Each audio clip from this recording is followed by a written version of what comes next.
মুসলমানদের নির্যাতন আজ যে পর্যায়ে পৌঁছে গিয়েছে, এখানে জিহাদের বিকল্প কোনো পন্থা আমি মনে করি নেই। এক্ষেত্রে হরতাল কর্মসূচি এগুলো দিয়ে তারা জানে আজকে আমরা হরতাল পালন করলাম, কালকে আমরা বন্ধ করে দিব, তারা ঠিকই জানে একদিন এটাতে ফিলিস্তিনের বা ইসরায়েলের কিছুই যায় আসে না। ফিলিস্তিনি মুসলমান ভাইয়েরা তারা সমস্ত মুসলমান, বিশ্বের সকল মুসলমানই এক দেহের নেই, তাদেরকেও আমরা আমাদের দেহের একটা অঙ্গই মনে করি।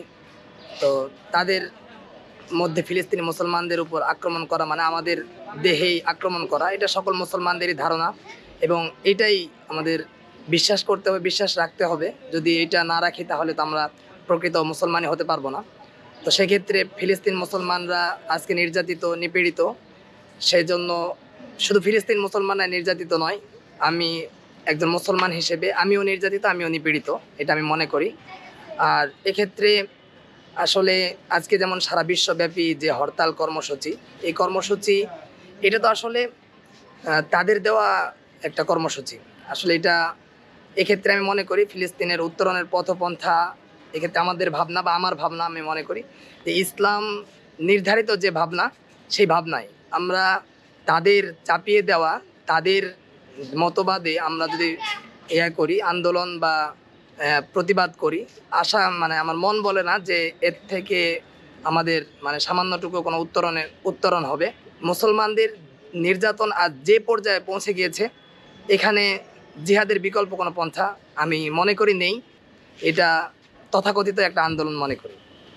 আমাদের বাস্তবমুখী কর্মসূচি গ্রহণ করা দরকার। ফিলিস্তিনে আক্রমণ করা সারা পৃথিবীর মুসলমানদের উপরই এটার দায়ভার আসে। তাই পৃথিবীর দায়িত্বশীল মুসলিম রাষ্ট্রগুলোর এ ব্যাপারে যথাযথ পদক্ষেপ গ্রহণ করা উচিত।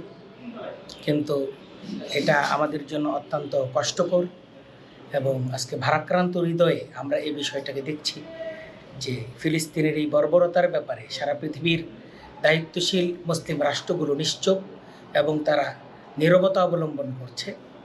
তো আমরা আমাদের জায়গা থেকে আমরা সারা পৃথিবীতে মুসলিম জনতা আমরা আমাদের যতটুকু সাধ্য আছে রাস্তায় নেমে প্রতিবাদ করা, আমরা এই গ্লোবাল যে কর্মসূচি ঘোষণা করা হয়েছে আমরা এটার মাঝে অংশগ্রহণ করব।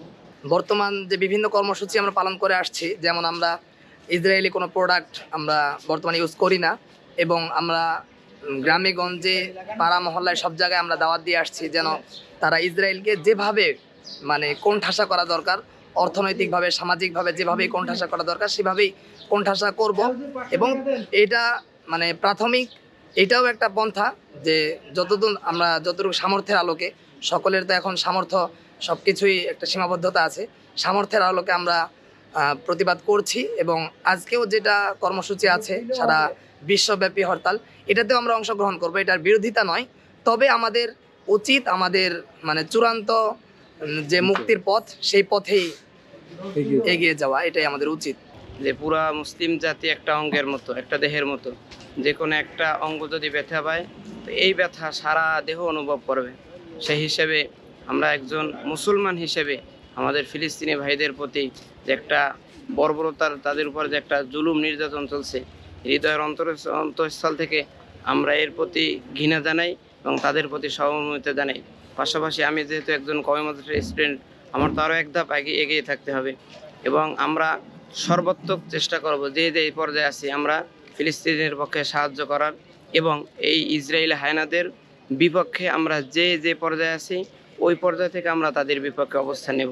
যখন নাকি রমজান মাসে তাদের উপর আক্রমণ করা হলো ঈদের একদিন আগে, তখন থেকে আমাদের হৃদয়টা প্রায় ভরাক্রান্ত। প্রত্যেকটা নামাজের পরে ওই দিন ফজরের সময় আল্লাহ তাআলার কাছে ভরাক্রান্ত হৃদয়ে মুসল্লিদের নিয়ে দোয়া করেছি। এর পরবর্তীতে প্রত্যেকটা দোয়ায় তাদের সাথে শরীক রেখে এবং আমাদের যথাসাধ্য চেষ্টা তাদের পাশে দাঁড়ানোর এবং ইসরায়েলদের বয়কট করা। এবং আমরা তো এই মুহূর্তে আমাদের দিলের আকাঙ্ক্ষা, যদি আমরা পারতাম তাহলে তাদের পাশে গিয়ে তাদের সাথে ইসরায়েলের বিরুদ্ধে প্রতিরোধ গড়ে তুলতাম।